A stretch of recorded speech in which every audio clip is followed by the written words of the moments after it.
Good morning friends. आज हम पढ़ेंगे पार्ट्स ऑफ द सेल। पहली वीडियो में हमारे कुछ टॉपिक्स रह गए थे, जैसे mitochondria, endoplasmic reticulum, Golgi complex, ribosomes, vacuoles and psyllium flagellum. अब हम इनके बारे में पढ़ेंगे। सबसे पहले है हमारा माइटोकॉन्ड्रिया। ये माइटोकॉन्ड्रिया क्या है? ये रोड शेप्ड स्ट्रक्चर्स होते हैं।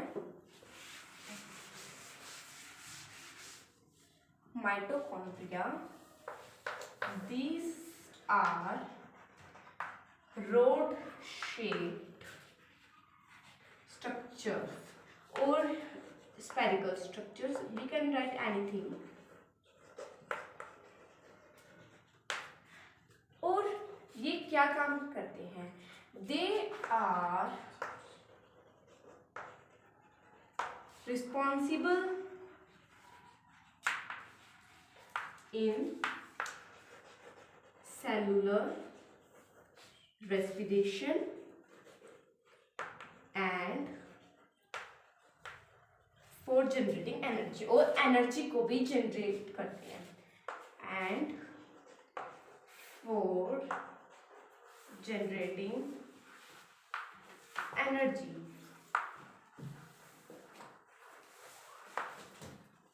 And these are the rod-shaped structures present in the cytoplasm. ये भी एक सेल ऑर्गेनेलिज्म है जो कि साइटोप्लाज्म के अंदर ही होता है। और ये कैसे हैं? रोड शेप्ड लाइक स्ट्रक्चर्स होते हैं। और ये क्या काम करते हैं? They are responsible for cellular respiration and for generating energy, और एनर्जी प्रोड्यूस करने के लिए। इसलिए इनको क्या कहते हैं? Powerhouse of the cell. Thus, they are known as the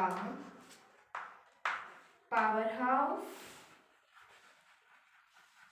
of the cell.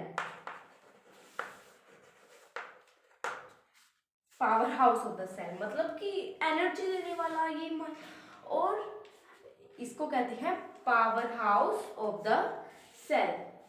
अब हम पढ़ेंगे एंडोप्लाज्मिक रेटिकुलम। एंडोप्लाज्मिक रेटिकुलम को ER भी कहते हैं। This is the short form of the endoplasmic reticulum. Endoplasmic reticulum. अब एंडोप्लाज्मिक रेटिकुलम क्या होते हैं? ये एक नेटवर्क है मेम्ब्रेन की। It is a network of membrane. It is a network of membranes. और ये कैसे शेप के होते हैं? This like shape. This are the endoplasmic reticulum. और ये क्या करते हैं? It provides channel for transport of materials in a cell. ये भी क्या करते हैं? ये चैनल मतलब कि अगर सेल को कुछ चाहिए, ये ट्रांसपोर्ट करते हैं materials in a cell. It provides channels for transport of materials in a cell। और ये दो टाइप के होते हैं। Endoplasmic reticulums are of two types, that are rough endoplasmic reticulum, और we can say rough ER and smooth ER। अब इनके नाम से पता चल रहा है कि जो रफ एंडोप्लाज्मिक रेटिकुलम है, इनका अपीयरेंस कैसा होता है? रफ। और जो स्मूथ वाले हैं उनका होता है स्मूथ। स्मूथ मुलायम, और रफ जैसे कि हार्ड सी चीज मान लो। Rough endoplasmic reticulum, it has rough appearance and it has it has smooth appearance, मतलब ये मुलायम होती हैं और ये रफ होती हैं। और ये रफ क्यों होते हैं? क्योंकि इन पे राइबोसोम्स अटैच्ड होते हैं। ये है राइबोसोम्स। लेकिन स्मूथ वाले स्मूथ होते हैं, मतलब स्मूथ वाले पर राइबोसोम्स अटैच्ड नहीं होते। ये है हमारा रफ एंडोप्लाज्मिक रेटिकुलम और ये है हमारा स्मूथ ईयर, क्योंकि the ribosomes are not attached to it. अगर यह आ जाए वाई स्मूथ एंडोप्लाज्मिक रेटिकुलम है smooth appearance, because ribosomes are not attached with it. as means because ribosomes are not attached with it। और इसमें आ जाए why rough endoplasmic reticulum has rough appearance, because ribosomes are attached to it, because ribosomes are attached to it।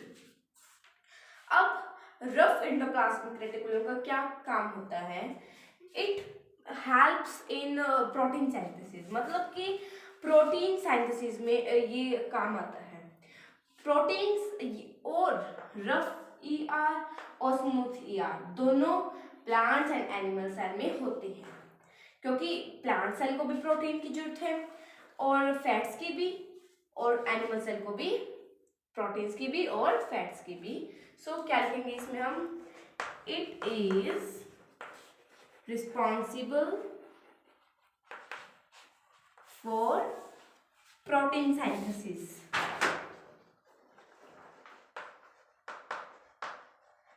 Protein synthesis, और ये protein synthesis है, photosynthesis नहीं है। Photosynthesis मतलब होता है making food.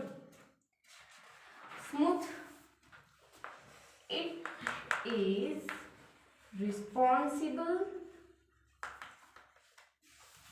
for fat synthesis।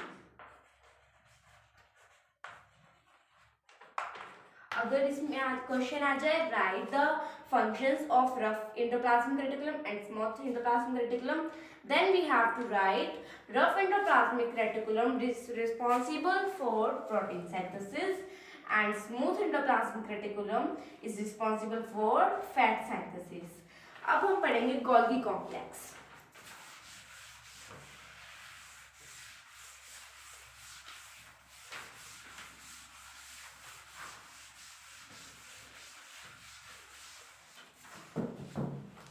अब गोल्गी कॉम्प्लेक्स क्या है? ये सैक लाइक स्ट्रक्चर्स हैं। Golgi complex, these are the sac like structures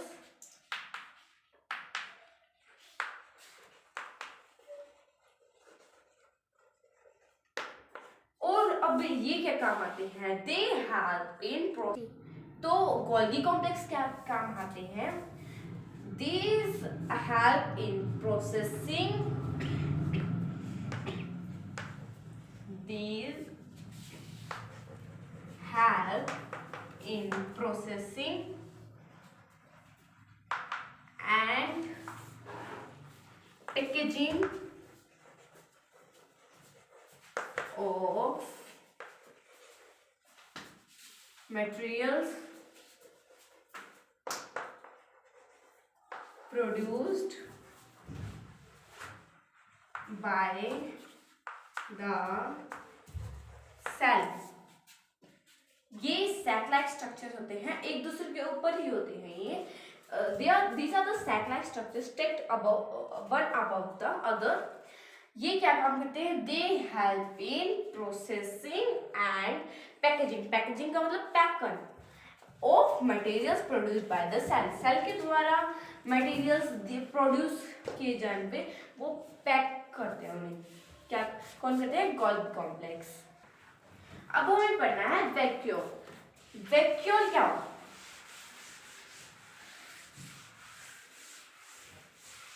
vacuole plant cell में बड़ा होता है लेकिन एनिमल सेल में ये छोटा होता है या फिर नहीं होता। अब वैक्यूल क्या है? It is an empty space in cytoplasm. Cytoplasm में जो ये अपना सेल है, इसका न्यूक्लियस, ये एम्प्टी प्लेस, जो इसका एम्प्टी स्पेस है साइटोप्लाज्म का, वो क्या है, वैक्यूल। अब वैक्यूल क्या काम आता है? ये it helps to store excess of water and waste products. ये मतलब कि वाटर को स्टोर करने में काम आता है और वेस्ट प्रोडक्ट्स को भी। It stores excess of water and waste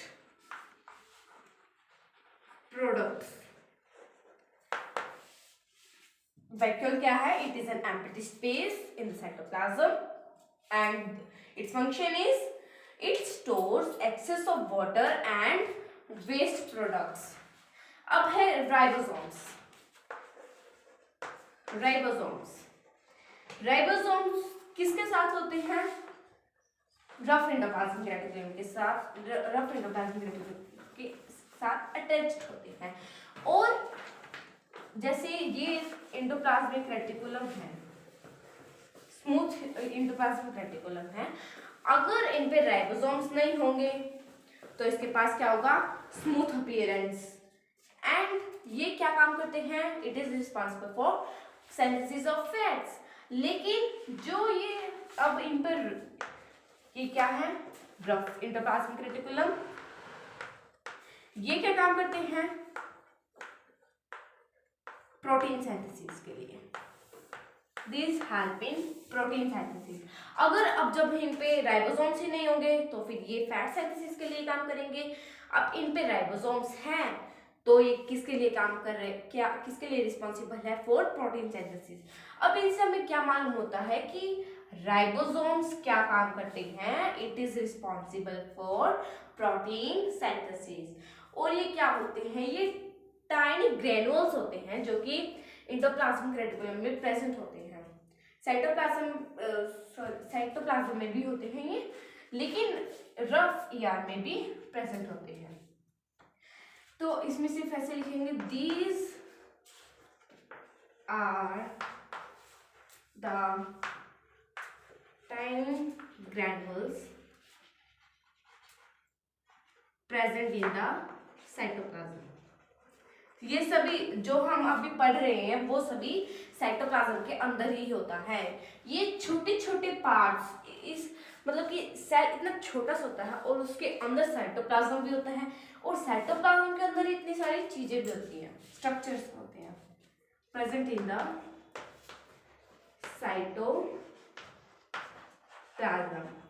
और ये क्या काम करते हैं, वही सेम वर्क इनका है, रफ ईआर का और राइबोसोम का सेम है, that is it helps in protein synthesis. Protein synthesis. अब हमारा है last, cilia and फ्लैगिला।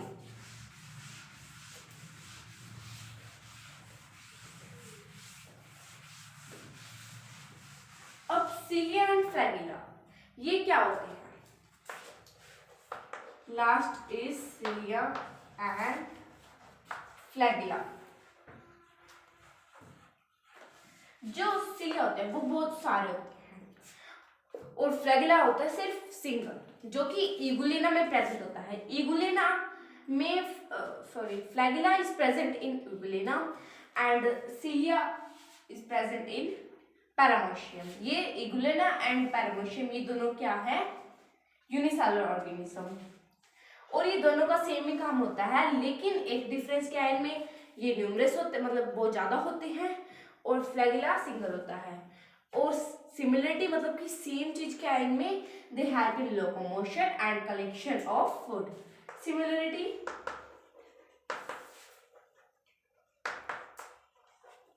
cilia are numerous, or we can write cilia are many.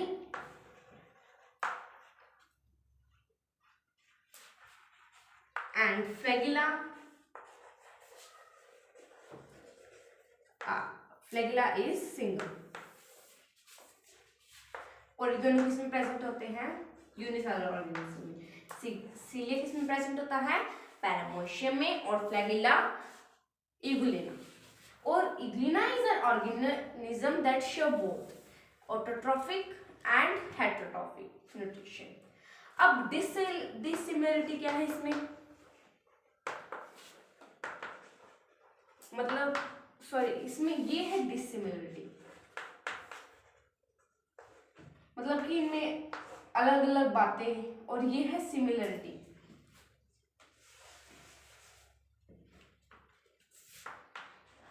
Same चीज इनमें क्या है, they both help in locomotion and collection of food।